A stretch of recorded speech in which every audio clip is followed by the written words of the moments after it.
Cyber crimes, online మోసాలపై ప్రజలను ఎప్పటికప్పుడు అప్రమత్తం చేస్తూ ఉంటారు ఐపీఎస్ అధికారి, టీజీఎస్ఆర్టీసీ ఎండీ వీసీ సజ్జనార్. తాజాగా ఓ యూట్యూబర్ పై ఆయన ఆగ్రహం వ్యక్తం చేశారు. సామాన్య ప్రజలు ఆన్లైన్ బెట్టింగ్ కు దూరంగా ఉండాలని సూచన చేస్తూ సదరు యూట్యూబర్ చేస్తున్న మోసంపై ఎక్స్ వేదికగా తీవ్రంగా స్పందించారు.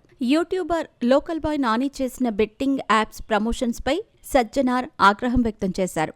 యూట్యూబర్ లోకల్ బాయ్ నానిపై చర్యలు తీసుకోవాలని ఏపీ డీజీపీ హరీష్ కుమార్ను కోరారు.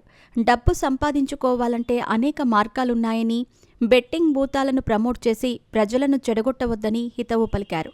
యువతను బెట్టింగ్ యాప్లకు బానిసలను చేయటం సరికాదన్నారు.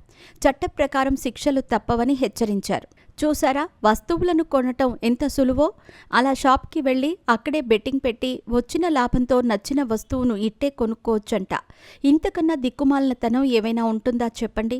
ఒకవైపు ఆన్లైన్ బెట్టింగ్ భూతం అనేక మంది ప్రాణాలను తీస్తూ ఉంటే, తమకేం పట్టనట్టుగా స్వలాభం కోసం సోషల్ మీడియా ఇన్ఫ్లుయెన్సర్లు ఇలాంటి చిత్ర విచిత్ర వేషాలు వేస్తున్నారు అని సజ్జనార్ మండిపడ్డారు.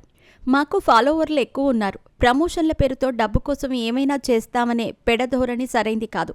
స్వార్థం కోసం బెట్టింగ్ పేరుతో సోషల్ మీడియాలో ఇలాంటి మాయగాళ్లు వదిలే వీడియోలను నమ్మి బెట్టింగ్ కూపంలో పడకండి అని ప్రజలకు సజ్జనార్ సూచించారు.